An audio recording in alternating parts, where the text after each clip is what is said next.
Welcome back to another episode of The Bourbon Lens. This is Jake, and I'm flying solo as Scott is being dad of the year to his two little kiddos and husband of the year to his wife. So thanks, Scott, for continuing the good fight for us dads out there. But the show must go on, as they say. And today we are joined by the cocktail guru, Jonathan Pogash, who is nice enough to join us to talk all things cocktails today here on The Bourbon Lens, something that we haven't dove into a ton. So excited to have you. So Jonathan, thanks for joining The Bourbon Lens. It is my pleasure. Thank you. Yeah. So, one of the things I've noticed, you have a podcast yourself, we'll let you talk about that here in a second, is you ask a lot of your guests one simple question. I think it's a great question, and I'm going to use it to icebreak you on our podcast. So you're stranded on a desert island. What is your one drink that you have? Ooh, that is a great question. And normally I would say a Negroni, which is, of course, gin, sweet vermouth, and Campari. But since this is the Bourbon Lens, I am going to say a Boulevardier, which just substitutes the gin for whiskey. And I would do a nice bourbon. Nice. There we go. Yeah. That is a man of the people right there, just giving the audience what they want, talking a little whiskey. Now, I will say one of the things that I've enjoyed, as you talk about a Negroni, I've started to enjoy gin. It's kind of a nice spirit balancer to the palate after drinking so much bourbon and rye whiskey and American single malt and Scotch whiskey and Irish whiskey and Japanese whiskey. There's so many now. Yeah. Yeah. It's nice to have that like reset. So for you, like, do you ever find yourself like kind of in a spirit rut as you're creating and crafting cocktails that you're like, hey, I've done so much gin, vodka, tequila, what have you, that you need to reset and you go, to a bourbon or something of the like? Yeah, I mean, I guess so. I'm not, full disclosure, I'm not a huge drinker. Yeah. I appreciate all flavors and I love to taste. And you and I were just talking about it before. You get so many samples at home and I get so many samples at home. You should see my wall across from me right over here. It is seemingly endless with different types of spirits. And yes, sometimes you do get burnt out. Your flavor, your palate gets a little, burnt out. But what I've been doing recently is I've been just going to non-alcoholic products these days. So if I'm kind of a little burnt out from spirits, I will move to something non-alcoholic. So right now I'm just drinking water because it is a little later and I still have to be dad tonight, putting the kids to bed and all of that. So I can't be too loopy or have my breath smell because the kids, they know. My kids know now. They will pick up on it. They'll say, "Hey, Dad, your breath smells like Kentucky bourbon." I don't know. I don't think they would be that specific. But in any case, if they would be, they'd be educating the children to a T, and we'd appreciate that here in Kentucky. It would be, yeah. But yeah, I mean, you definitely do get burnt out. And gin is great. It is one of those spirits that you can kind of move on to after having something dark, like bourbon, rye, any type of whiskey. And it's versatile. It's refreshing. You can have it just as like a 1-in-1, meaning, like a gin and soda or gin and tonic, gin and ginger beer. And then you can mix it in a cocktail and it really plays along very well with a lot of different flavors. For sure. And that's just a little flavor of what Jonathan can talk to us about around creating cocktails, like the 1-in-1. And, you go to a bar menu and you can see, the more sophisticated cocktails versus, the ones that are just one ingredient or 3-in-1, like where they're all the same, portions and they're just 3 ingredients, which is a Negroni, right? It's all equal parts. That's true. I know enough to be dangerous around cocktails. Yeah. I mean, So, before we dive into that, I was asking some questions just to make sure I had all the background right. But, for people who don't know you, can you just give us the elevator pitch on how you got into being the cocktail guru? Yeah. So, I grew up in New Jersey and my father, Jeff, who I co-host the podcast with, has been in the wine and spirits business my entire life. So I kind of grew up in the business, so to speak.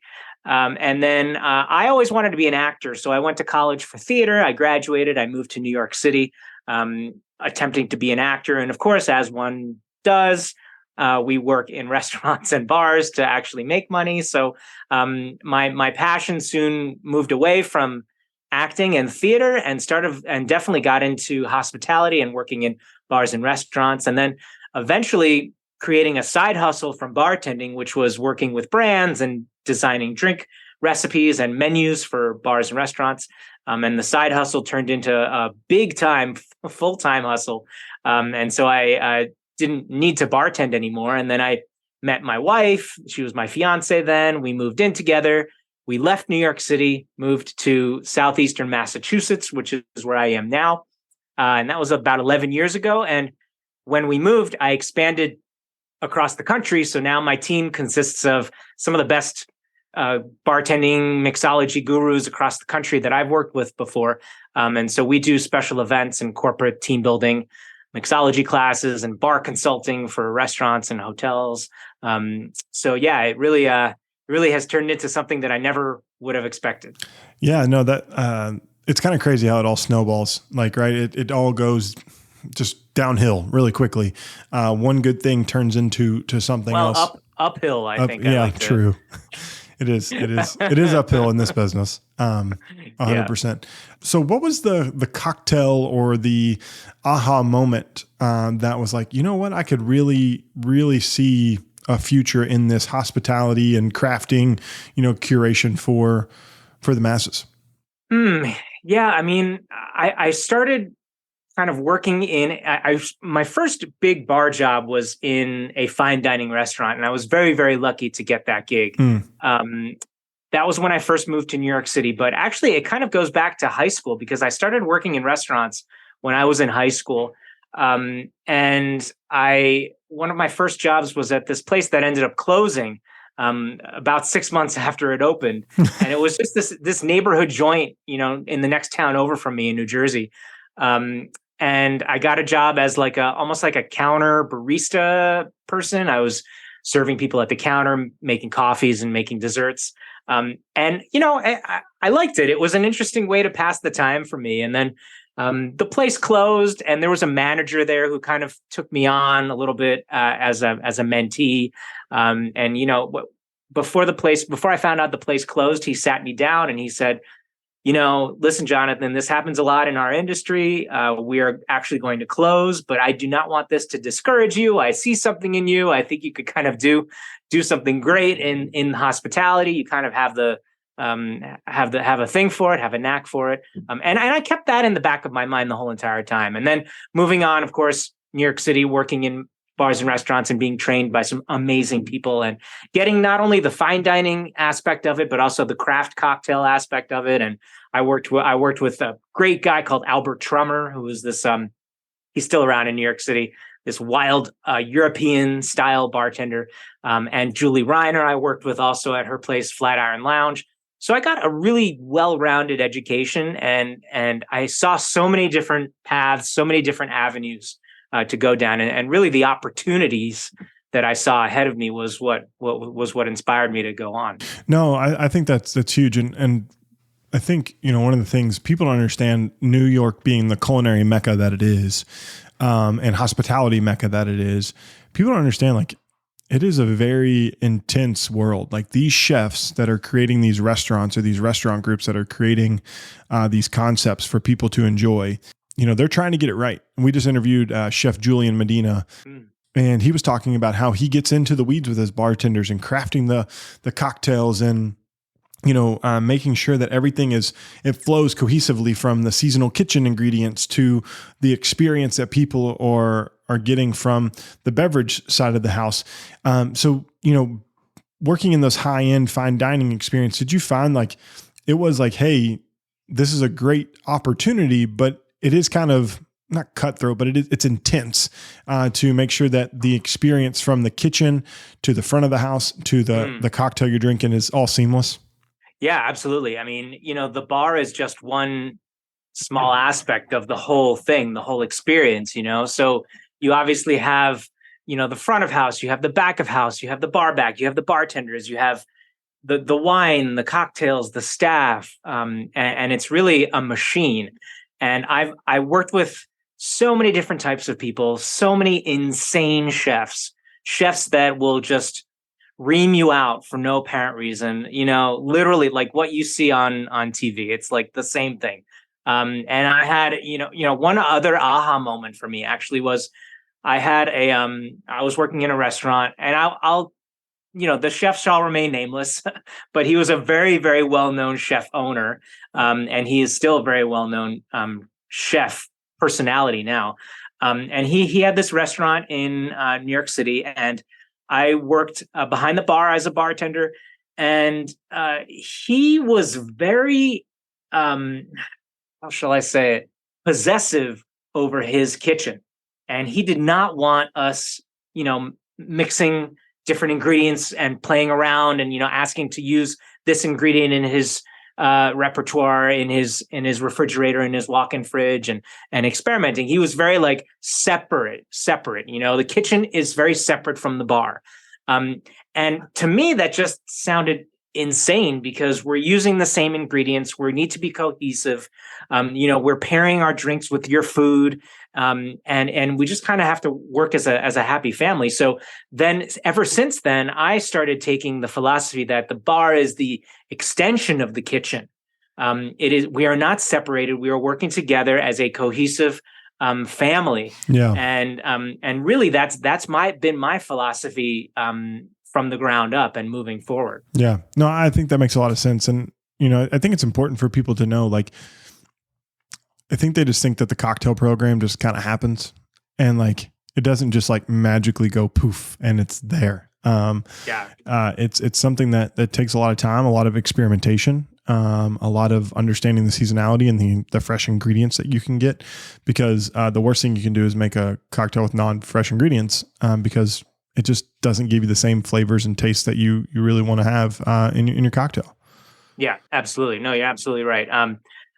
And I love flavor combinations and fresh herbs and spices and different and unique ingredients. And what's great is that when I was working, in the bars 21, 22 years ago, a lot of this stuff was not readily available. But now there's so much that's readily available in every grocery store, and I just love it. Yeah, no, 100%. I think yeah, this is just a lot of fun because it's a cross section of like two of my favorite things. I really enjoy spirits and I really enjoy food. I enjoy food more than I enjoy spirits, like 10 to 1. But like, I feel like everyone's got a food podcast and I just watch the Food Network all the time. So I need to give people something else that I love on the podcast. Yeah, sure. So, one of the other things that you said was interesting about your story, and I promise you guys, we're building up to a real fun exercise here in a few minutes. So acting, I do love theater. Probably my guilty pleasure for myself is to go catch a great show when they come through Louisville. We have the performing arts here. Love the theater. I love a good cinematic experience on the movie, on the TV, whatever. So what was the inspiration for you when you wanted to get into film and TV or theater? What was the kind of the thing that kind of got you going there? Yeah, I mean, I started doing theater at a pretty young age, 10, 11, 12. I really got into it, and I would watch I was growing up in the 80s and 90s, and I watched a lot of TV. and to me, like, man, I want to be like Zach Morris on Saved by the Bell. Don't we all? We all did. I wanted to get Tiffany Amber Thiessen as my girlfriend. It's like, how do I do that? How do I be him? Facts.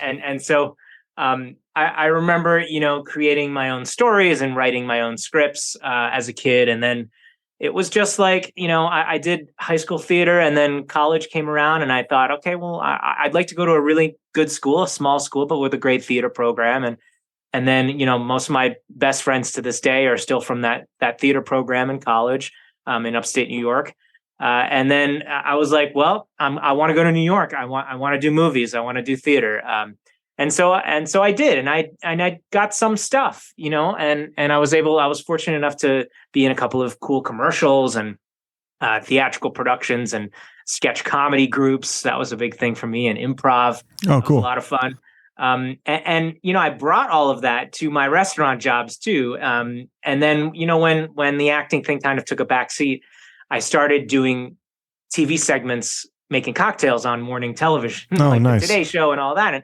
And I thought, wow, well, this is kind of neat because I'm able to incorporate some of my theater, some of my acting, my improv into it. And so, my theatrical juices were still continued to flow, even after I kind of stopped auditioning or doing theater. Oh no, that's great. I face for radio. That's why this is just a podcast and not visual. And remembering lines, that'd be like the most terrifying experience. Just to be like pause right in front of someone. We had to do, what did we have to do? In senior year, we had to recite some lines from Beowulf. And like it was a page, and it was miserable. It was bad. I had so much anxiety about that. Still to this day, thinking about that. And just the last line was like, you got to say, "I am Beowulf." And that was about the coolest part of it. But kudos to you for even taking that on, because more than my mind can conceive. Yeah. I mean, I definitely did not like memorizing lines. And some of my friends who also did theater could memorize lines from one day to the next, like an entire script. And I'm like, guys, how do you do it? My brain does not have the capacity for that. But what my brain does have the capacity for now is remembering cocktail recipes for the most part. Yeah. I'm thankful for that. But even when I do TV segments, morning TV segments, there's a lot to remember. Oftentimes I will incorporate brands that I've worked with before that are my clients, and I want to speak to their brand in a well-educated manner. So I need to, remember various talking points. But it just kind of flows now, and it's really fun. Yeah, it's like if you're talking about a bourbon and like why it's a wheated bourbon, and you want to give the mash bill, right? Like those are just the elements that you have to bring to the table. And Jonathan, what he did there was a lead, right? He just led us into the topic by bringing us back to cocktails, because that's what we're here to talk about today. And so I appreciate another host on the other end of the line, helping us get to the content that is relevant today for the Cocktail Guru. So with that being said, when we were prepping Jonathan for this, my idea was, cocktails are great, but ain't nobody got time for that, was kind of what it was in the back of my head. And so what we're going to talk about today, really the remainder of the podcast, is this: how do you craft cocktails with simple ingredients that are around your house every day? And we're going to walk through some things. I'm going to throw some stuff at Jonathan. He's unprepared for this. It's going to be improv. We're going to use his theatrical experiences to make this the best podcast that we possibly can.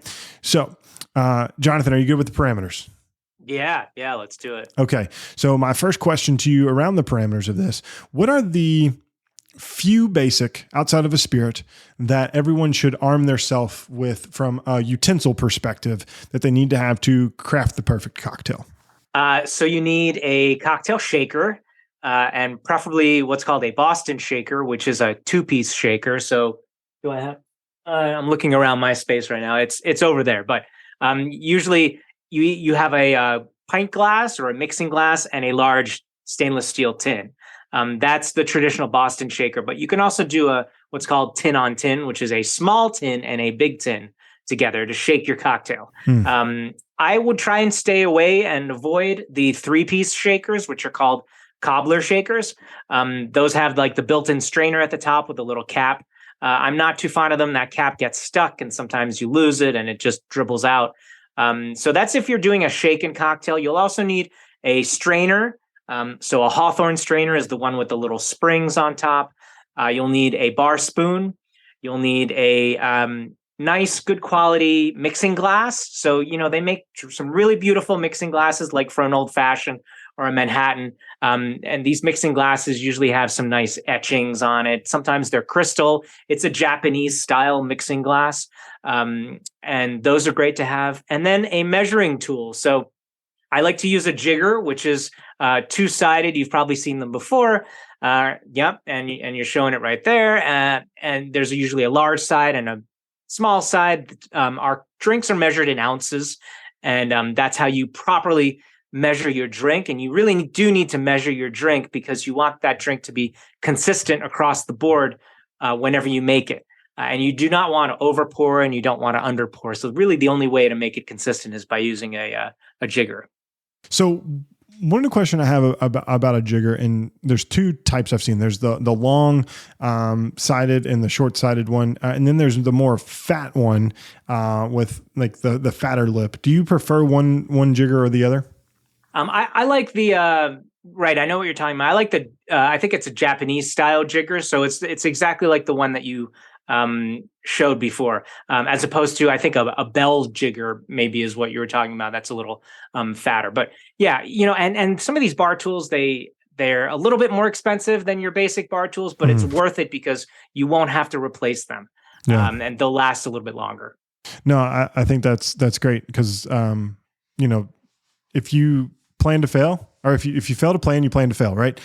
So like if you don't have the right tools, you're not going to pass the test. And you won't, ultimately you want someone to drink the cocktail that you have spent some time crafting for people to enjoy. So one of the other things that people need to do is have the right ingredients, right? So we're going to keep it basic for this. So to craft, your favorite basic cocktails that everyone should be able to craft at home, what are the basic non-spirit accompaniments, I guess would be the right terminology, like club soda, for instance? Yeah, absolutely. I mean, I think a nice selection of sodas. So club soda, tonic water, ginger beer. I think that those are the three sort of sparkling sodas that would be necessary. A nice selection of bitters. If you only had to choose one or two, I would say Angostura and orange bitters. Bitters are great. It's a neutral. It starts off as a neutral grain spirit with herbs and botanicals added to it, and you use it kind of like salt and pepper for cocktails. So it's an accompaniment, accoutrement. It tends to kind of marry ingredients together. So oftentimes, if you're experimenting and a drink isn't really working, you can add a couple of dashes of bitters, and it might completely change that drink around and for the better. So bitters, they're also, it runs the gamut with different flavors of bitters. You could really go nuts. But you really only need a couple. Definitely some citrus, because, your most basic family or category of drinks are called sours. And a sour drink is not necessarily sour or bitter. It's just the name of the family. So it's spirit, sugar, and some kind of citrus to balance out that sugar. So you have so many different cocktail recipes that use those three ingredients, like, margarita, whiskey sour, cosmopolitan, some amazing cocktails that we all know, and the daiquiri. So some lime juice, lemon juice, and these can be whole, fresh, whole fruit, or you could also get some really great, there are some really great bottled juices out there that are, that last for a long time unrefrigerated, and then once you open it, you put it in the refrigerator. So they are somewhat perishable. And I would say also sweeteners. So, simple syrup is the easiest thing to do, as the name suggests. It's just sugar and water, equal parts. You don't even need a stovetop. You just take your tea kettle and boil some water, and then you've got your sugar, and you do equal parts, and then you stir it until the sugar dissolves. You could go nuts and you can make different types of flavored simple syrups. Raspberry, blackberry, mint, basil. You can use herbs, infuse your simple syrup with different types of herbs. And then I also like experimenting with different types of sweeteners, things that you probably already have at home. So maple syrup. I love using, especially a maple old fashioned, delicious. And honey also. So if you use honey in a cocktail, you don't want to just use it straight from the jar, because if you shake it with ice, it'll congeal, it won't blend together. So you want to make what's called a honey syrup, which for me, I like equal parts honey to warm water, and you stir it up until it dissolves. But that you have to refrigerate because it becomes more perishable once you add water to it. And so, I mean, I would say that those are some nice basics. Yeah, for sure. And I just went through the process of creating my own honey simple, syrup a couple weeks ago. Made my own a Gold Rush at home. Right, I felt like that was a nice something. It is. Yes, is it simple? I think it is. I think it's a very simple cocktail, but the process of getting a honey simple going was a little bit more involved, right? Because you had to get your equal parts water, let it cook down, yada yada yada yada, and then find a bottle to put it in for a little while. So definitely agree with all those things. So now here comes the fun part. Now we're going to add spirits into the equation. So I'm going to give you a spirit, and we're going to cover a variety of things. And we'll probably save the bourbon to the last. Okay. And so for this, we're going to give you a spirit, and you're going to give us a simple cocktail and a recipe that goes along with it. So I'll add all of these into the show notes so that you can go and create these. And throughout the week of this podcast, feel free to show us your pictures or show us your reels of you all crafting these cocktails, because we'd love to see, what it looks like for you at home to craft the perfect or the simple cocktail at the house. So first up, everyone's probably first drink or one of your first drinks, vodka, right? Very simple, basic, a basic vodka cocktail based upon the simple ingredients that you just gave us that people could craft at their own home bar. I mean, Moscow Mule. Okay. Easy. I think the Moscow Mule is now the second or third most popular cocktail in the U.S. My father was just going over a list of the most popular cocktails that came out recently.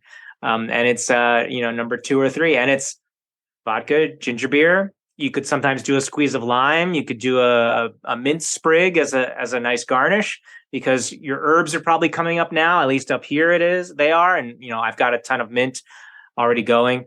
And that is probably just your most simple vodka cocktail. There we go. See, keep it simple, stupid, because this man right here, while I may sound educated, I am from Kentucky, and I can't have a lot of ingredients because I have a lot of bourbon, and I can't have too much more room on my bar. It's going everywhere. Okay, so we'll continue with the clear spirits. We talked about this at the beginning. Gin, other than a Negroni, because that's what you started with. Yeah, I love basil gimlets. So a gimlet is in that family of cocktails called sours. And it's just gin, lime juice, and simple syrup. And I add in some fresh basil. So what I'll do is I won't muddle the basil, because that will break it up too much and it will make it a little too bitter. So you take that basil, you put it in your palm, and you kind of give it a little slap, and that releases the oils on the skin of the basil. You throw it in your cocktail shaker with your gin, your fresh lime juice, your simple syrup, give it a good shake, strain it out over some ice or in a martini glass, whatever you choose, and then garnish with a little piece of basil. Delicious. That sounds like I need one of those now. It sounds refreshing is what it does. Yes, it is. It is very. So now we're going to move into a spirit that I've not made cocktails with, and we're going to go to a specific type of whiskey, but we're going to go to Scotch whiskey, right? So different profile. So traditionally it's and we're not talking blended, we're going to go single malt. So I'll give you, better parameters here. So you're not like, oh, there's a lot to go with there. So, Scotch single malt whiskey. What's a cocktail that you would craft out of a Scotch single malt whiskey? Well, there's a really lovely cocktail called the Blood and Sand. I don't know if you've had that before. I have not. It's very simple. It's Scotch whiskey, sweet vermouth, and orange juice. Oftentimes I will substitute the orange juice for like a blood orange juice. That's not where the name comes from, the Blood and Sand. It comes from something else. But that is a really nice cocktail that you may not necessarily think works on paper, but it's really quite refreshing, and you can drink more than one. Is that a shake and drink or a stirred drink? It is. It's a shake and drink. Yeah, it's practically equal parts. Shake it, strain it, add an orange slice as a garnish, or you can add a nice Luxardo cherry as a garnish. Nice. Luxardo cherry. Shout out to Hodling & Co. Right there. Great friends of the podcast. I would be remiss if I didn't give them a little love. So now we're going to move in here to America's native spirits. We'll start with rye whiskey. That was the one that, kind of started this whole process. Yes, bourbon is our American heritage spirit, but rye whiskey was probably being distilled here first based upon all the history we know. So what would you use with a nice, and I'll even specify this because people will be like, well, 95.5 versus Kentucky style rye whiskey is going to be completely different. So we're going to go with 95.5, an Indiana style rye whiskey, which is now known as. So what would you do with a 95.5 Indiana style rye whiskey? Yeah, I mean, I would make a maple old fashioned with a 95.5 style rye whiskey, and that you would basically just do a heaping teaspoon of maple syrup in your mixing glass. You do about 2.5 ounces of your rye whiskey, and I would do 2 dashes of Angostura and 2 dashes of orange, and stir it together. No muddling, no shaking with a classic old fashioned. Stir it and then strain it over a nice big ice cube, nice big clear ice cube, and orange peel and another Luxardo cherry in there. Gosh, I love an old fashioned, and I always substitute rye for my old fashioned.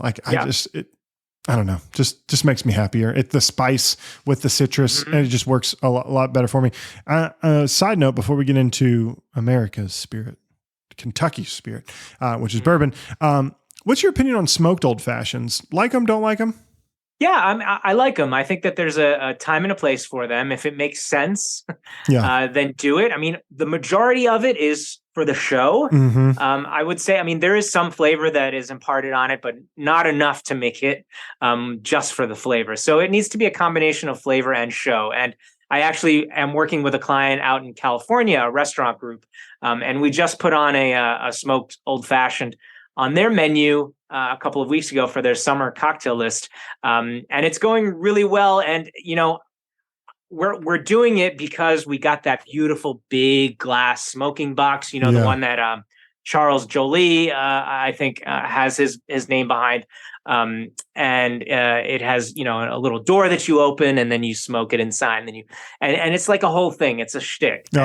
And people love it. The place itself that we put it on the menu for kind of dictates that kind of presentation and that kind of show. So yeah, there's a time and a place for it. If you're doing it just for the hell of it, just to do it, then don't do it. For sure. The cloche and the whole thing is all show and game. And Bonefish, surprisingly, has my favorite smoked old fashioned. Very consistent. I've had it in 4 different states, and it's always $15, even better, for a cocktail at a price that I can get behind, because cocktail prices are going up. Yeah. Wow. Bonefish Grill. Do they use the same whiskey? They do. They all use a Woodford double oaked whiskey. So you're getting that nice chocolate, full flavored mocha bitterness that happens. And they're using Angostura and then 2 black cherries and citrus. So nice. Keep it simple on that one. It's very, very good. And you can get some bang bang shrimp with it and you'll be good to go.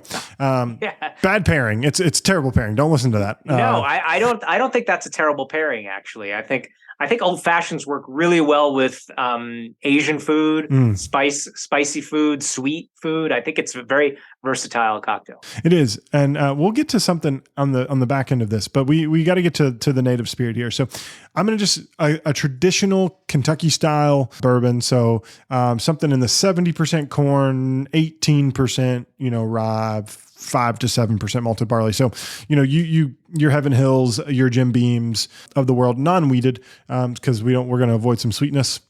What would be your simple bourbon cocktail that you would recommend people for to have at their home? Yeah, I mean, I think I would keep it classic Kentucky and go with a mint julep. And, I think if you want it prepared the right way or the traditional way, there's a little bit of an extra step in that you need some crushed ice, which is easy to do. You just take your ice cubes from your freezer and your refrigerator.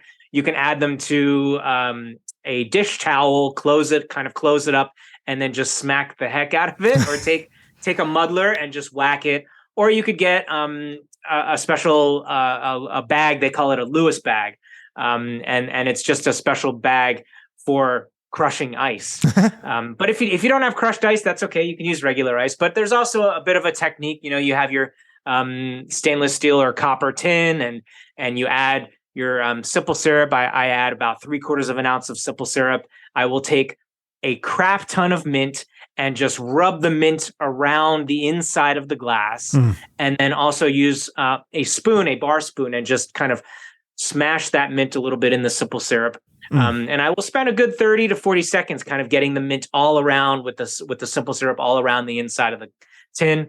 I'll add my bourbon. I'll start with 2 ounces, and then I will add crushed ice. I will stir. I will give a rigorous stir. Then I will add more crushed ice, another stir, more crushed ice. And that's really the technique, is to keep chilling it down as you're stirring and continuing to add ice. And then, of course, the garnish is another big thing. So lots of mint sprigs on top, so that when you bring it to your nose is just buried in that fresh mint. And a little powdered sugar on top, too, is kind of a traditional way of serving it.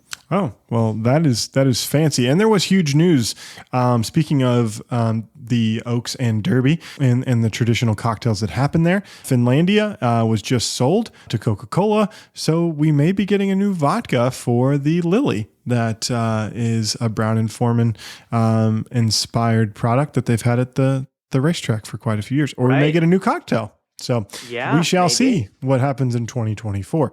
No, so those are great. So I do have one question. So we went through simple cocktails, but we didn't hit on like a highball. So just real quick, what's your simple recipe for a highball? Because I hear a lot about this, especially in Japanese culture, where they have these highball bars. They have these 80 proof whiskeys that are really tasty, full of flavor, maybe a little smoke to them. Yeah. And I think you could do a highball with just about any type of whiskey, if I'm not mistaken. So what's your take on creating a highball at home? Yeah, I mean, I agree. I think you could use practically any whiskey, as long as the proof isn't too high. But yeah, I would do 2 ounces of whiskey in a highball glass. I would then add ice and just top it with soda water, and put a little squeeze of lemon in there to kind of balance some things out. And maybe a fresh herb as a garnish. And again, that is an extremely simple drink. It gets better as that ice dilutes. Yeah. If you have crushed ice or pebble ice, that would work even better, because it will keep that drink super cold and properly diluted for the entire time that you're drinking it. Yeah, that's something that I want to experiment tonic in a variety of different bourbon samples, because I'm never going to be able to drink all of these. I keep looking at them and it's making me nervous, but I could dilute it and enjoy a few, cocktails along the way. I'm never going to drink all of this.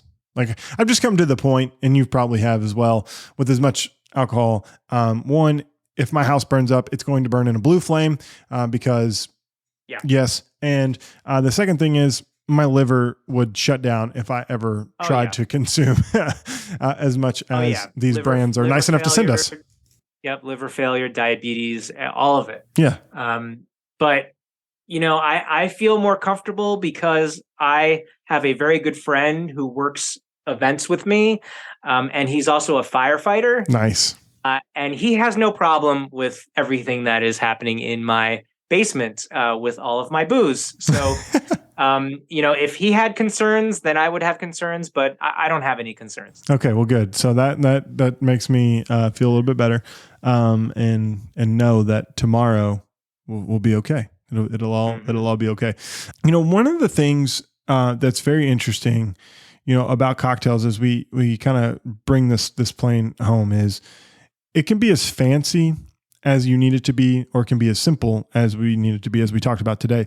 So while we focused on simple cocktails, what's been the most complex cocktail that you've helped create, or, you've crafted yourself, that's on a menu today, or has been in the past years since you started the Cocktail Guru? Yeah, I mean, I do a lot of food and wine festivals, and we for food and wine festivals, you're serving thousands of people, so your drink needs to be simple, but yet it needs to be something that wows people. So on the simple side, the actual drink itself, we just did a classic spicy margarita, which is great, delicious and fresh. of course, with fresh juices made in a big batch for the thousands of people that we were serving. But we added a little bit of flair by doing a rim of Pop Rocks, which was fun, interesting. Shout out to the 80s kids. Yep. And a tad challenging because those Pop Rocks get a little wet as the night progresses, and it's hard to put them on the rim. And then we also used a flavor blaster, which is this cool contraption that kind of looks like a gun, but it pops out a bubble. It's like a bubble gun. And it pops out this bubble that can sit right on top of a glass. You can poke the bubble and it will explode into like a gas. Or you can kind of bubble the air and it looks like bubbles. And these bubbles have different types of flavors. Like you could do a lime or orange or pineapple. So that was, people loved it. They ate it up. It was interesting. The liquid was simple, but the presentation was a tad complex. No, that's crazy. And every time I think about those, I think about this scene from Parks and Recreation where they're doing the bachelor party, the progressive bachelor party, and they go to the airport hangar and he's like, I'll have a flashlight of vodka. Yes. And then he's like, who ordered the Scotch whiskey? And then they go to Ron and they put the lotion on him. Yes. And they're rubbing his hands. Yeah. Oh. And then Ron's like, what? Yeah. Well, I don't know what he says. He's like, what just happened? Yeah.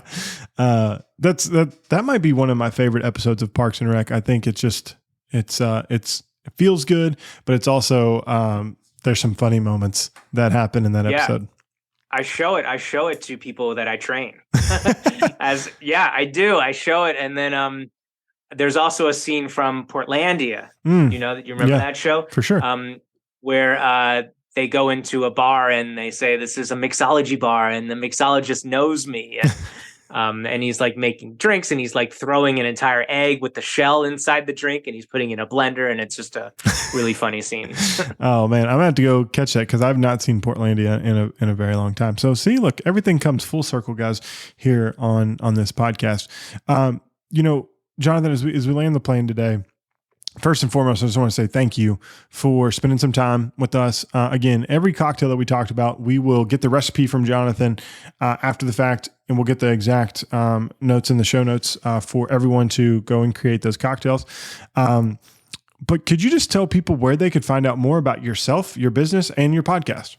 Sure. So my business, you can find us on the web, thecocktailguru.com, on social media, Instagram, Twitter at The Cocktail Guru, TikTok. We do have that now. It's at The Cocktail Guru Team. And then our podcast, which is in its second season. We wrap up at Tales of the Cocktail. We record 2 live episodes at Tales of the Cocktail in July in New Orleans. And we just won an award. We won a Telly, which is awesome. So that is at thecocktailgurupodcast.com. Well, that's exciting, and congratulations on that award.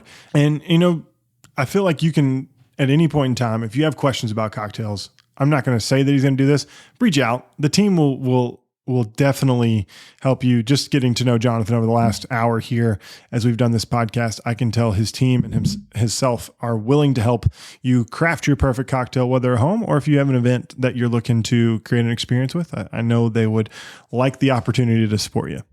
Absolutely. You're absolutely right. Yeah. Well, Jonathan, thank you again for joining us today. And thank you everyone for listening to this episode of The Bourbon Lens. We truly appreciate it. As always, you can find out more about Bourbon Lens on Instagram, Twitter, and Facebook. If you want to know more about us and you want to get involved with us, go over to patreon.com/Bourbon Lens and join one of our Patreon tiers. We'd love to have you. And we are so thankful for the support of our top tier members, Moises, Michael, and Bob, for everything that you all have done for us. Oh, and Michael Hudlow. We have 2 Michaels. And last but not least, do us a favor. Go to your favorite podcast listening app, hit subscribe, and give us a 5-star review. We'd greatly appreciate it. And until next time, cheers.